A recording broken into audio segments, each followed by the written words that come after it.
प्रिय छात्रों नमस्कार। आप सभी को आपके अपने YouTube चैनल संस्कार कोचिंग सेंटर में स्वागत है। मैं हूं सत्येंद्र सर और आज हम लोग क्लास 10th के NCERT फिजिक्स का पहला चैप्टर प्रकाश का परावर्तन का प्रश्न संख्या 27 को सिद्ध करेंगे।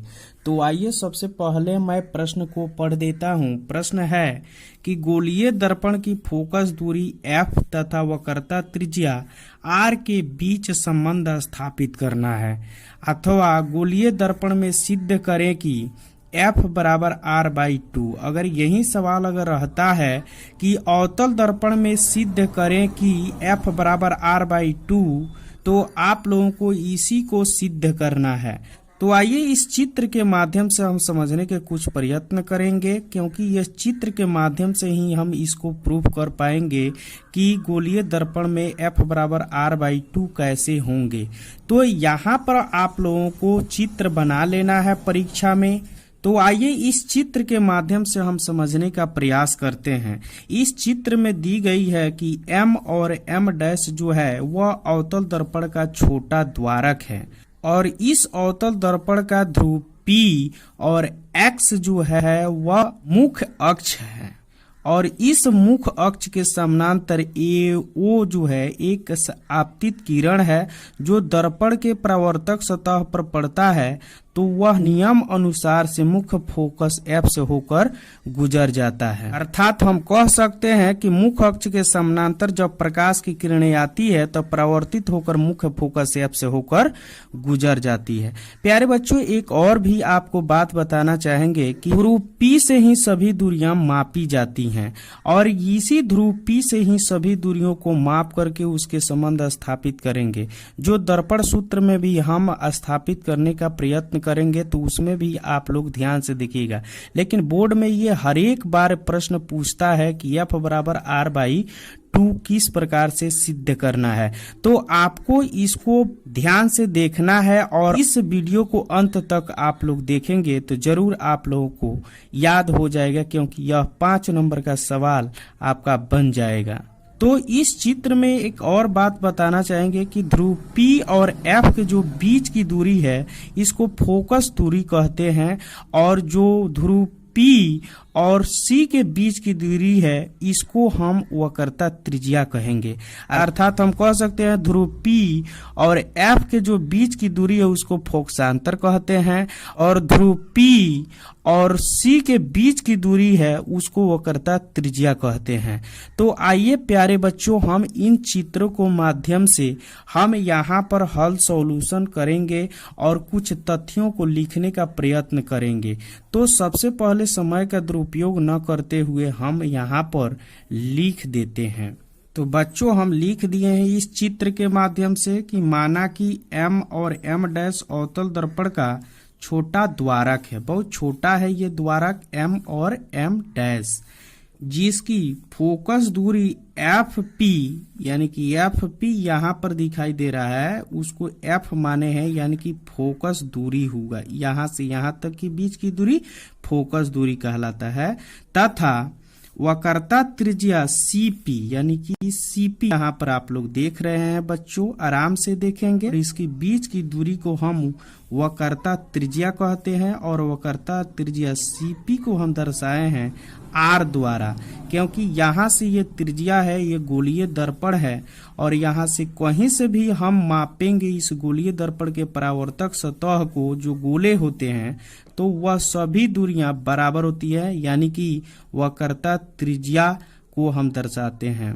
यानी कि CP को हम वक्रता त्रिज्या R के द्वारा सूचित करेंगे। इसीलिए फोकस दूरी FP बराबर F तथा वक्रता त्रिज्या CP बराबर R हो तो हमें सिद्ध करना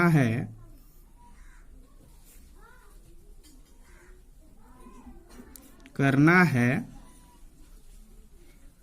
F बराबर r/2। यहाँ छोटा भी r हो सकता है या बड़ा भी r हो सकता है, कोई प्रॉब्लम नहीं होगा, जैसा देगा वैसा ही आपको लिखना है परीक्षा में। अब हमें इस चित्र के माध्यम से देखना है एक और बात कि यह जो मुख्य अक्ष है इसके समानांतर प्रकाश की किरणें आ रही हैं और परावर्तित होकर मुख्य फोकस एफ से होकर गुजर जा रही है।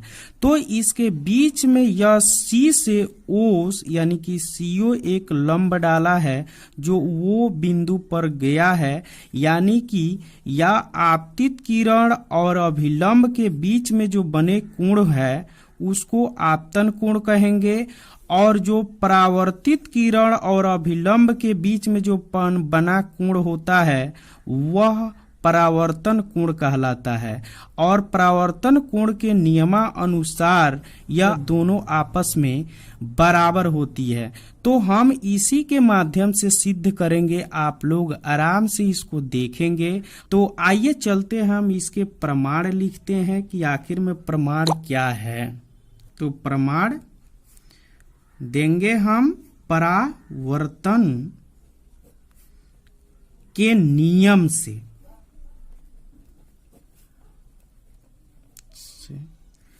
हम जानते हैं कि आपतन कोण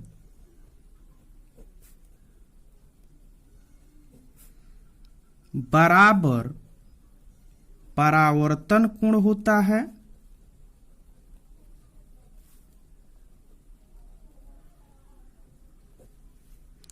यानी कि हम कह सकते हैं कि आपतन कोण परावर्तन कोण के बराबर है। इसी के अनुसार से यहाँ पर हमने लिख दिया परावर्तन कोण के नियम से कि आपतन कोण परावर्तन कोण के बराबर होता है।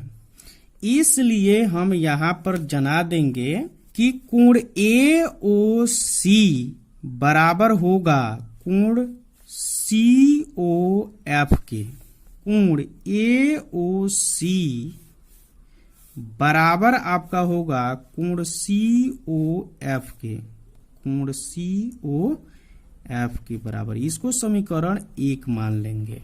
अब हम देखेंगे कि इस चित्र में एक्सपी जो है वह ए ओ रेखा के या किरण के समानांतर है। तो हम यहाँ पर लिखेंगे ए ओ समानांतर है एक्सपी, यहाँ पर लिख देंगे है, अर्थात इसलिए मेरा हो जाएगा कोण ए ओ सी बराबर कोण ओ सी एफ के, क्योंकि जब दो समानांतर रेखाओं को एक तिर्यक रेखा काटती है तो वहां के बने कोण जो होते हैं वह एकांतर कोण होते हैं, यानी कि कोण ए ओ सी बराबर हो जाएगा कोण ओ सी एफ के बराबर हो जाएगा। यानी कि एक तिर्यक रेखा काटी है तो ये जो कोण होगा वह इस कोण के बराबर होगा। इसीलिए हमने कोण ए ओ सी बराबर कोण ओ सी एफ एकांतर कोण के अनुसार हम लिख देंगे, एकांतर कोण से। इसको हम समीकरण 2 मान लेंगे। और समीकरण जब हम 1 और 2 जब देखते हैं तो इस दोनों में कल्पना करेंगे कि कोण ए ओ सी बराबर है कोण सी ओ एफ के, और जब समानांतर प्रकाश की किरणें हो रही है तो कोण ए ओ सी बराबर कोण ओ सी एफ एकांतर कोण। इस दोनों कोणों में हम समीकरण 1 और 2 में देख रहे हैं तो ये दोनों कोण आपस में क्या है, बराबर है। यानी कि कोण ए ओ सी इतना है और कोण ए ओ सी इतना है, तो ये जब भी बराबर है तो ये भी आपस में बराबर होगा। अर्थात हम लिख सकते हैं कि अब समीकरण 1 तथा 2 से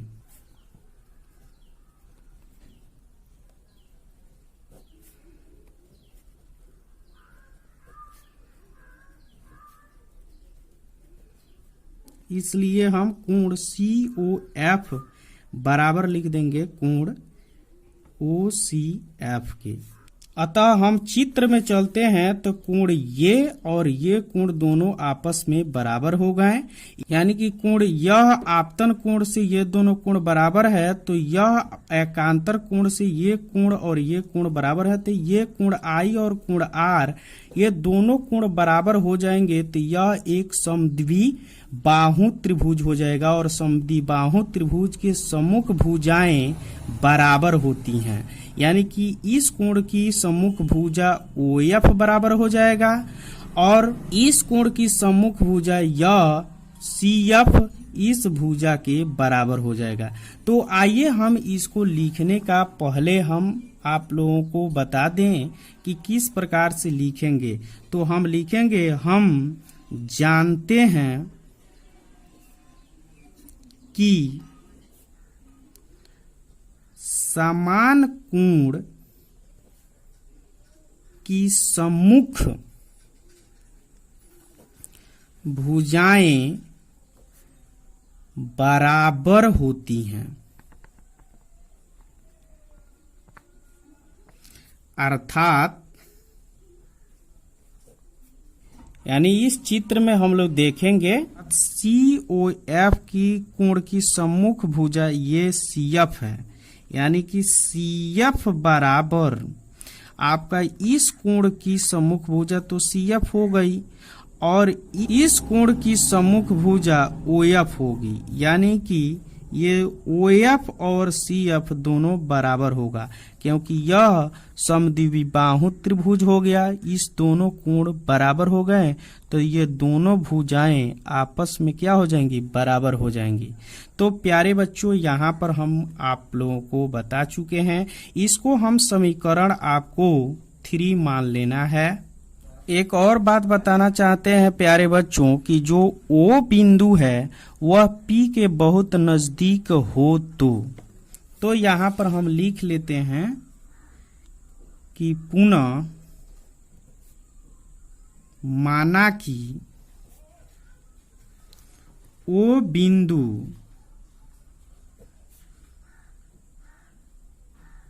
P के बहुत ही निकट है, इसलिए जो इस चित्र में देख रहे हैं OF है बराबर वह PF के बराबर हो जाएगा, यानी कि FP के बराबर हो जाएगा, FP के बराबर हो जाएगा क्योंकि यह जो O जो है P के बहुत ही नजदीक है। तो प्यारे बच्चों, हमने यहाँ पर लिख लिया है और इसको हम समीकरण 4 मान लेते हैं। अब समीकरण 3 तथा 4 से 3 तथा 4 में देख रहे हैं कि CF बराबर है OF और OF बराबर है FP, यानी कि OF का मान CF है और OF का मान FP है। तो इस OF कैंसिल हो जाएगा तो आपको बच जाएगा CF बराबर FP। इसलिए अब हम इस चित्र में जब देखते हैं ध्यान पूर्वक तो देखेंगे कि यहाँ जो CF है और यहाँ पर FP है, तो CF जो यहाँ पर है वह ध्रुव P से ही सभी दूरियां मानी जाती है। तो CF की दूरी क्या हो जाएगी, यानी कि CF के बीच की दूरी अगर निकालना है तो यह CP माइनस यहाँ से FP निकाल देंगे। FP बराबर यहाँ पर FP को ज्यों ही रखेंगे FP। अब देख रहे हैं जो PC है बराबर यहाँ पर प्लस में है तो यहाँ पर आकर ये माइनस में हो जाएगा, यानी कि FP प्लस FP हो जाएगा। इस प्रकार से PC बराबर एक FP और एक FP को हम जोड़ देंगे तो 2FP हो जाएगा और PC की दूरी को हम यहाँ से लेकर यहाँ तक की दूरी को हम R कहते थे, यानी कि CP जो होता था या PC जो होता था वह वक्रता त्रिज्या कहलाता था और वक्रता त्रिज्या को हम R द्वारा सूचित करते हैं। तो यहाँ पर हम R रख देंगे और R रखने के बाद में बराबर दे देंगे और यहाँ F और P के बीच की दूरी है इसको हम F या फोक्सांतर दूरी कहते थे। तो इसको हम 2 यहाँ पर एडिंग है और गुणे यहाँ पर कर लेंगे FP और F से P के बीच की दूरी को हम एफ द्वारा सूचित करते हैं, छोटा एफ द्वारा, और इस प्रकार से आर बराबर हो जाएगा 2f। तो एक तरीके से ये भी सिद्ध हो सकता है कि आर बराबर 2f हो गया, या हम लिख सकते हैं यहाँ कि 2f बराबर r लिखेंगे तो f बराबर हो जाएगा r/2, और यही हमको क्या करना है, सिद्ध करना है, यानी कि यह हमको प्रूव्ड हो जाएगा। तो आशा करता हूं कि यह वीडियो आप लोगों को काफी अच्छा लगा होगा। तो इस चैनल को सब्सक्राइब और लाइक और शेयर जरूर कर देंगे। धन्यवाद।